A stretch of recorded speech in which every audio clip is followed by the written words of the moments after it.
welcome back to our channel MKB Bahasa Inggris Kabupaten Magelang. So, masih setia dengan kita kan? Oke, of course, keep waiting for our video karena nanti video-video kita akan selalu muncul di hadapan kalian semua untuk membantu kalian tetap belajar di rumah. So guys, how's life today? Well, I hope you are all fine although you are still at home, right? Nah, in this video, di video kali ini kita akan melanjutkan materi pelajaran kelas 9 untuk KD yang terakhir di semester 1 ini. Apa itu? Nah, kita lihat seperti ini guys. Mungkin materi ini sudah familiar dengan kalian-kalian yang mungkin kemarin siapa yang ikut lomba storytelling tingkat kabupaten. Nah, bahkan ada yang menang tuh. Yo, siapa yang menang kemarin?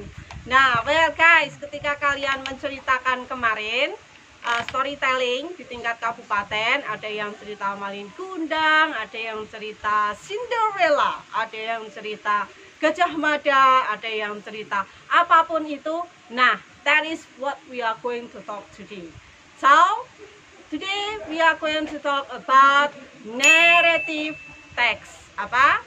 Yuk, narrative text atau text narrative.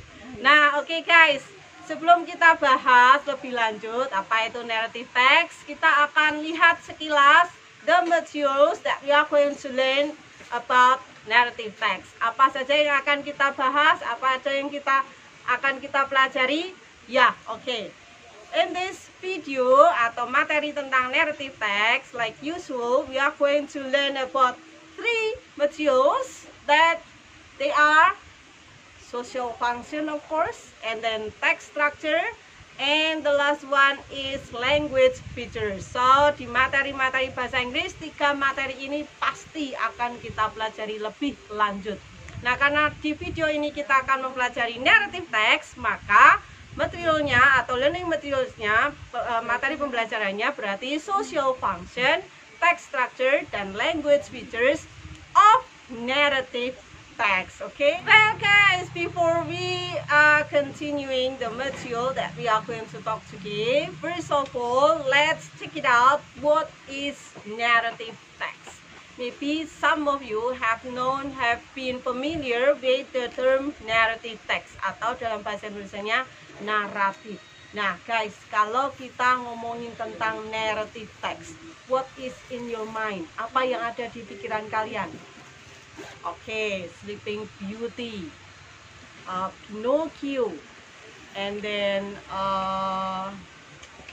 Joko Klinting, atau Baru Klinting, atau whatever, and then Tangkuban Perahu, and maybe some of you think about the mouse deer, the crocodile, whatever. Nah, that is narrative text. Jadi narrative text itu kayak seperti itu guys, menceritakan teks yang menceritakan tapi berupa fiksi, atau fiksi itu artinya khayalan yang diceritakan, dibuat untuk menghibur kita. Nah, that is narrative text. So, narrative text is a kind of text, satu jenis teks, a kind of fiction, fiksi. Kalian pasti sudah familiar, sudah tidak asing lagi dengan kata fiksi, ya kan? Atau khayalan, bukan cerita asli yang diceritakan atau dibuat dengan tujuan untuk in order to entertain or amuse the readers with the story. Jadi ceritanya itu digunakan untuk entertain or amuse, jadi menghibur. Siapa yang dihibur? Ya of course us, kita sebagai the readersnya. Itu ketika kita membaca, coba siapa yang suka baca? Siapa yang suka drakor for example? Ayo, drakor itu kan fiction kan guys. Nah, ketika kalian sampai menunggu episode yang ke-1, ke-2, ke-3 sampai episode terakhir, that means you are entertained. Kalian terhibur dengan cerita itu. Nah, that is narrative text. So, what you have to keep in your mind about narrative text adalah, yang harus kalian ingat tentang narrative text adalah bahwa narrative text itu cerita khayalan, fiksi yang dibuat diciptakan untuk menghibur kita sebagai readersnya atau viewersnya. Nah, narrative text sendiri itu ada bermacam-macam jenisnya, guys. Nah, yang pertama, say for example, legend. Apa itu? Legend atau legenda. Biasanya legenda itu dihubungkan dengan the legend or the history or the story of a certain area. Jadi apa legend itu adalah legenda, awal mula ceritanya, awal mula suatu daerah. Kalau yang sudah familiar, misalnya Tangkuban Perahu, the legend of Tangkuban Perahu, and then the legend of Rawapening di Jawa Tengah, ya kan? And then maybe in your own village, maybe the legend of Karangsuwung, for example. Nah, itu bisa dibuat cerita, kemudian jadi ceritanya itu nanti menjadi narrative text. Jadi legend itu berhubungan dengan sejarah terbentuknya suatu daerah. And then the next one is folklore or folktale atau cerita rakyat. Jadi cerita rakyat itu cerita yang dipercayai oleh rakyat, oleh masyarakat bahwa itu benar-benar terjadi. Padahal sebenarnya tidak. Ya bukan sebenarnya, tapi pasti itu tidak.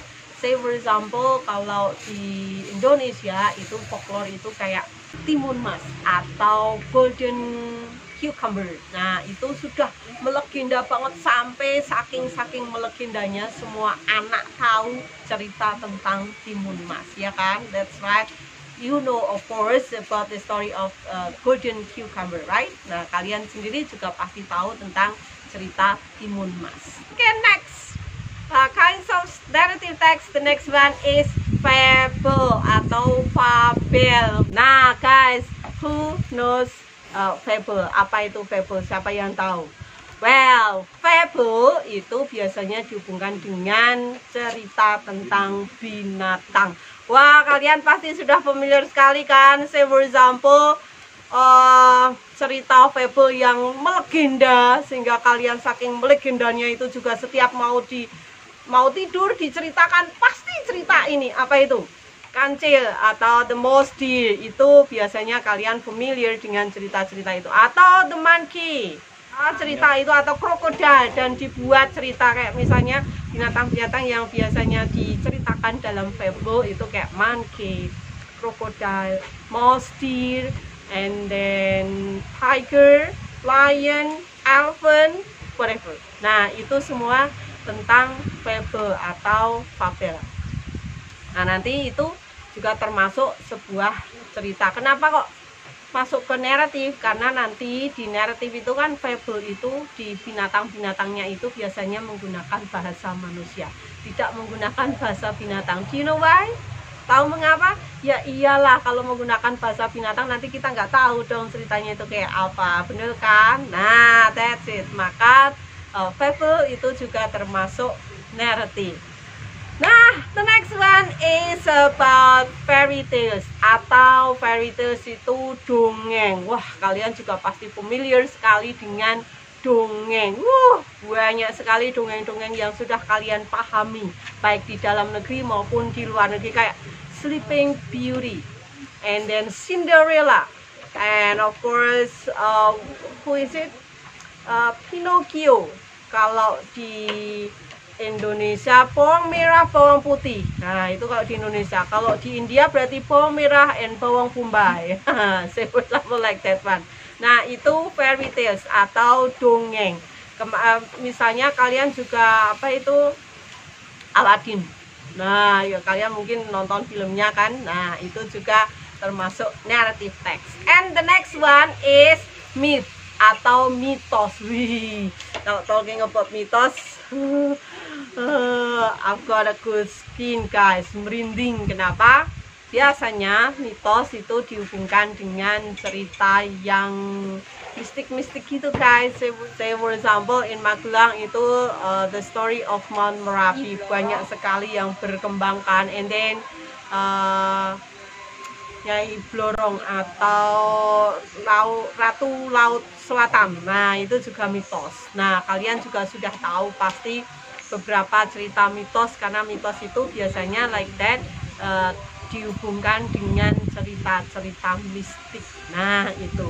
And then kemudian yang terakhir itu adalah short story atau cerpen atau cerita pendek. Nah ini modern narrative guys. Ini yang short story itu narrative text tapi yang modern karena di masa sekarang.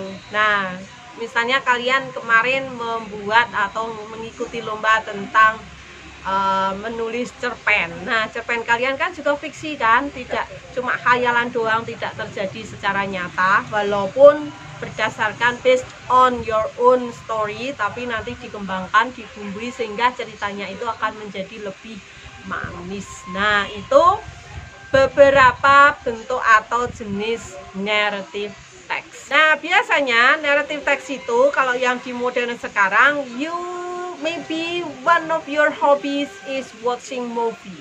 Nah siapa yang suka nonton film sama kayak saya? Nah, my hobby is watching movie. Nah, ketika movie itu diputar, itulah ceritanya di situ itu juga salah satu termasuk narrative text karena film-film itu biasanya cuma fiksi. Nah, itu beberapa jenis dari narrative text, guys. Nah, kalian suka yang mana, lebih familiar yang mana, tapi mau pilih yang manapun yang jelas all of the kinds of narrative text are only fiction, fiksi belaka. Okay. Nah, yuk kita lanjut ke materi berikutnya, yaitu social function. Setelah tadi kalian memahami apa itu narrative text, jenis-jenisnya, langsung kita ke materi yang pertama, yaitu social functionnya. Guys, like in the previous videos, kita sudah selalu menceritakan atau menjelaskan tentang social function. Nah, karena kita sedang memahami atau mempelajari narrative text, maka social function ini yang sekarang tentu saja dihubungkan dengan the social function of narrative text. Nah, social function itu biasanya dihubungkan dengan tujuannya. Nah, like what I said tadi, seperti yang saya katakan, narrative text itu biasanya tujuannya atau social functionnya, the first one is to amuse or entertain. Siapa yang di amuse atau di entertain? Menghibur. Siapa jadi amuse atau entertain itu menghibur? Siapa yang dihibur? Ya of course pembaca. Ya kalau kalian nonton film, ya of course yang dihibur adalah penontonnya. When you are reading a book, a story book, and then you are addicted atau kecanduan dengan buku itu, ingin menyelesaikan ceritanya, that means you are entertained with the story of the book. Artinya kalian terhibur dengan cerita yang ada di buku itu. Kalau tidak terhibur, kalian pasti ogah membacanya. Kalau kalian tidak terhibur, pasti kalian tidak mau menonton film itu. That is the first social function of narrative text. Bisa juga narrative text itu social functionnya atau tujuannya adalah to teach us to have a good characters, melatih kita atau mengajari kita untuk memiliki karakter yang baik seperti tokoh yang ada di dalam cerita itu. Jadi yang baik-baik ya guys, jangan yang buruk. Saya example dilihat tokohnya itu karakternya seperti apa. Nah, harapannya si pembuat cerita atau penulis cerita itu, kita pembaca atau penonton itu bisa memiliki karakter seperti karakter-karakter yang baik seperti yang ada di dalam cerita tersebut. Bisa juga the social function of narrative text itu to make us learn something from the story. Say for example, jadi cerita itu dibuat supaya kita itu belajar sesuatu dari cerita itu. Say for example, what do you learn from the story of Baru Kelinting atau Rawa Pening? Nah, you learn about not to underestimate others, right? Itu kita belajar untuk tidak merendahkan orang lain, karena orang lain, setiap orang itu pasti punya kelebihan sendiri, punya kelebihan masing-masing. Nah, itu berarti menjadi tujuan dari si penulis cerita tersebut. Bisa juga to make known local story atau preserve cultural heritage. Say for example, di daerah Magelang itu ada Candi Borobudur, ada Candi Mendut, ada Candi Pawon, and then ada say for example Gunung Bono, ada apa itu bisa dibuat cerita, the legend atau the story of Borobudur Temple. Nah, ketika orang menulis itu dibuat narrative text, kemudian diposting di mana saja itu berarti orang ketika membacanya mereka juga akan tahu tentang cerita tentang Borobudur Temple, Pawon Temple yang tadinya hanya ada di Magelang. Begitu dibuat cerita, ceritanya sudah sampai ke seantero negeri, bahkan ke luar negeri. Nah, itu berarti tujuannya tercapai. Nah guys, kita langsung ke materi berikutnya, yaitu text structure-nya atau struktur teks dari narrative text. Nah, when you read a narrative text, ketika kalian membaca sebuah teks narrative, itu ada beberapa bagian. Jadi text structure itu bagian-bagian atau bagian-bagian yang dimiliki oleh narrative text tersebut. So text structure itu adalah bagian-bagian dari narrative text itu. Ada apa aja di cerita narrative itu. Nah, mari kita lihat bareng-bareng. Let's check it out. The first one is orientation. Orientation. Jadi bagian-bagian ini tidak bisa bolak-balik atau diacak, tapi harus urut karena bagian-bagian ya. Jadi yang pertama adalah orientation.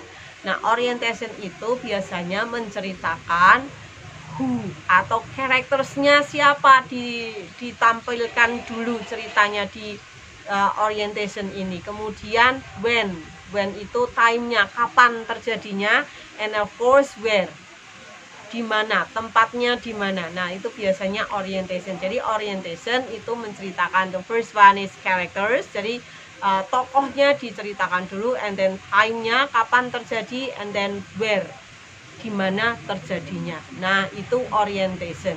The next one is complication atau munculnya masalah. Jadi ketika kalian uniknya atau asiknya membaca narrative text itu karena ada complication, ada komplikasi di mana masalahnya itu timbul, yang mengakibatkan ada masalah itu apa, disitulah complication. And then the next one is resolution. Setiap ada masalah pasti ada solusinya kan. Nah, jadi resolution itu masalah yang ada di dalam cerita itu terpecahkan, terselesaikan. Nah, biasanya dalam cerita itu resolusinya atau penyelesaiannya itu bisa ada dua, sad ending atau happy ending. Akhirnya itu bahagia atau sedih. Kalau bahagia berarti happy ending, kalau tidak bahagia itu berarti sad ending. Kayak misalnya Timun Mas itu sad ending atau happy ending. Nah, oke, happy ending. Kalau misalnya Tangkuban Perahu itu sad ending atau happy ending. Nah, itu yang sad ending. Nah, seperti itu, it is called resolution. And then the next one is reorientation atau the end of the story. Jadi nanti finally the prince and the princess lived happily ever after. Nah, itu endingnya, ceritanya seperti itu. Hampir sama dengan resolution. And the next one is coda atau, tapi kalau coda itu optional, artinya optional itu bisa kalian tulis, bisa tidak. Jadi coda itu adalah menampilkan moral value yang ada dari moral value dari cerita itu, atau pesan moral dari cerita tersebut itu ditulis. Tapi kalau misalnya tidak ditulis juga tidak apa-apa, it's okay. Cuman nanti kalau tidak ditulis berarti kita menebak-nebak apa moral value dari cerita itu. Nah, seperti itu. That is text structure, and then kita langsung ke the last module about language features of narrative text. Nah, language features itu berkaitan dengan unsur-unsur pembentuk bahasa, unsur-unsur pembentuk teks narratif. Ada apa saja? Nah, of course, ketika kita ngomongin tentang narrative text, karena narrative text itu berbentuk fiksi atau fiction yang kejadiannya itu lampau banget, bukan ini ya, tapi antah berantah di tempat yang tidak kita kenal. Nah, itu maka language features yang pertama dari narrative text adalah the use of past tense. Nah, of course kalian sudah tahu apa itu past tense karena kalian sudah mempelajari di kelas 8. Nah, kita menerapkan past tense itu salah satunya itu di narrative text ini. Nah, selain past tense, kalian juga ada ketika mempelajari narrative text itu ada time signals, ada penanda waktunya yang sangat-sangat bisa ini bahwa itu adalah penanda yang hanya ada di narrative text. Say for example, once upon a time. Nah, kemudian long time ago, atau once, atau one day, one night, one morning, and then suddenly, fortunately. Tapi kalau fortunately, suddenly itu bisa ada di cerita lainnya kayak recount text itu ada. Tapi kalau once upon a time, a long time ago, once itu hanya ada di narrative text. Cuman karena ada yesterday, ada apa itu karena narrative text itu dianggap masa lampau. Nah, seperti itu. Nah, bisa juga pembentuk unsur-unsur pembentuk narrative text ini juga berkaitan dengan vocabulary-nya atau kosakatanya. Of course, kosakatanya juga berhubungan dengan cerita-cerita fiksi. Nah, seperti itu, bisa ada princess, ada prince, ada curse yang sering ini curse itu mengutuk dan sebagainya, masih banyak lagi tentang kosakata yang berhubungan dengan narrative text. Well guys, that is the materials. Ada social function sudah, text structure sudah, language feature sudah. Sekarang kita langsung tampilkan an example of narrative text. Kalian bisa baca, saya pilih yang fable guys, fable. Nah, ini ada cerita fable. Kalian baca sendiri, cuman di cerita ini, di contoh ini, kalian silahkan belajar mencari tahu atau menemukan social function-nya apa, and then text structure-nya yang mana, orientation yang mana, resolution yang mana, complication-nya yang mana, kodenya itu kalian coba pahami betul.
That is one of example of a story of a narrative text. Kalian of course bisa mencari cerita-cerita yang lain supaya perbendaharaan cerita kalian lebih lengkap, karena ini hanya salah satu contoh saja dari narrative text. Nah, harapan kami you will understand what we hope is you will understand about this material, and of course maybe you have to be supported by doing some assignments from your teacher, and of course the assignment about narrative text. And of course, if you have any questions, silahkan kalian tulis di kolom komentar. And of course, that is our video today about narrative text. See you on our next video. Tetap keep waiting for our next video, karena kita akan selalu menemani kalian di rumah untuk tetap belajar bahasa Inggris. So,